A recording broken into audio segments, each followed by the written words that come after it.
Modèle Saint-Jacques, avec de la coquille Saint-Jacques qu'on a collectée en partenariat avec la ville de Trouville-sur-Mer en Normandie, auprès des pêcheurs-restaurateurs du port.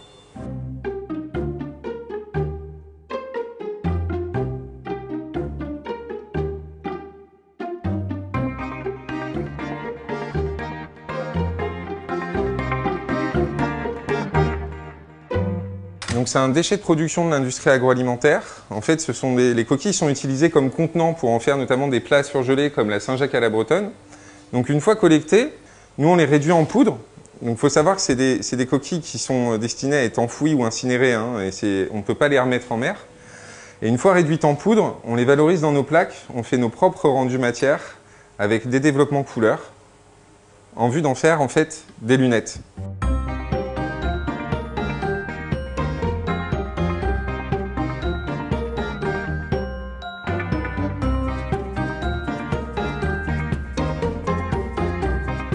On s'est dit on voulait faire des lunettes parce qu'on voulait créer un produit indispensable pour le bord de mer. Et les lunettes de soleil, bah évidemment, c'est un indispensable.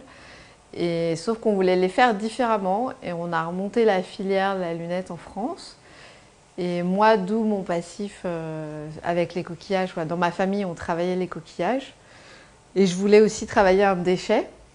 Et Laurent, il voulait un lien avec la gastronomie et finalement les coquillages, ça a été un peu une évidence pour nous pour faire des lunettes en coquillage. En fait, on ne ramasse pas les coquillages sur la plage, nous on fait les poubelles. On fait les poubelles de l'industrie agroalimentaire ou des cabanes de dégustation des ostréiculteurs par exemple. On a fait un truc un peu fou cette année, c'est qu'on a collecté du homard.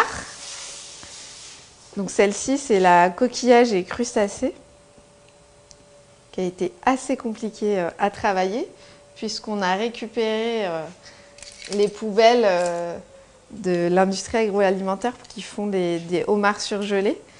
Et alors là, l'odeur, je vous raconte pas, quoi. Une fois qu'on a traité nos coquillages, qu'on les a nettoyés, micronisés, on les valorise dans nos matières. Ces matières, pour ce processus de fabrication en fait main, on en fait des plaques en vue d'être usinées. Et c'est dans ces plaques qu'on vient découper nos formes pour créer les lunettes, aussi bien les branches que les faces. Ça, tu peux me dire, il y a quelques mois, ce que c'était? Ça, c'était de la palourde, et on a tout de même une touche de Saint-Jacques et d'huître associée, mais c'est majoritairement de la palourde qu'on a collectée à Locmariaquer, sur le golfe du Morbihan, à côté de chez nous. Et il faut savoir que les coquillages, on ne peut pas les remettre en mer, pour des raisons sanitaires, c'est interdit. Voilà. Donc, nous, on travaille vraiment le déchet coquillé. Donc là, on a de la palourde, ici, on a de l'huître, de l'étang de Thau. Là, on a de l'huître rose. On a travaillé un autre rendu. On travaille avec un ostréiculteur qui s'appelle Tarbourièche, qui est pareil à Marseillan, qui fait une huître d'exception.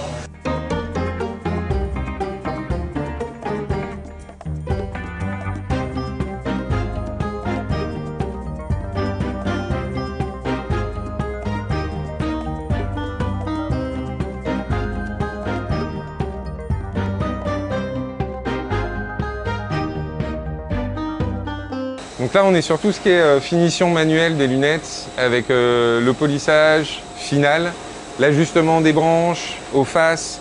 Tout ça, c'est des étapes manuelles qui font la singularité de la fabrication française et la valeur ajoutée du savoir-faire à la française. C'est notre nouveauté là qu'on lance, c'est des lunettes avec des pépins de raisin. Donc on a découvert ce matin chez le lunetier. Donc c'est des pépins de raisin. On travaille finalement dans le même procédé que le coquillage pour en faire des montures vigneronnes. Donc là, on a associé le coquillage et la vigne. Pourquoi? Parce que les anciens travaillaient aussi la coquille pour amonder les sols ou pour lutter contre le mildiou. Donc il y a un lien entre la coquille, et ça nous permet aussi d'être entre terre et mer. Et finalement de défendre un art de vivre à la française, parce que l'œnologie, la gastronomie, tout ça c'est lié et nous c'est des valeurs qui nous tiennent à cœur. Mon métier, je le présente comment? Comme une... Moi, je suis Madame Poubelle, on me dit souvent. Je sais pas... C'est pas du tout valorisant. C'est sexy, c'est vendeur ça, je pense. Ça, c'est vendeur. Oui, on est bon. Là, clap de fin.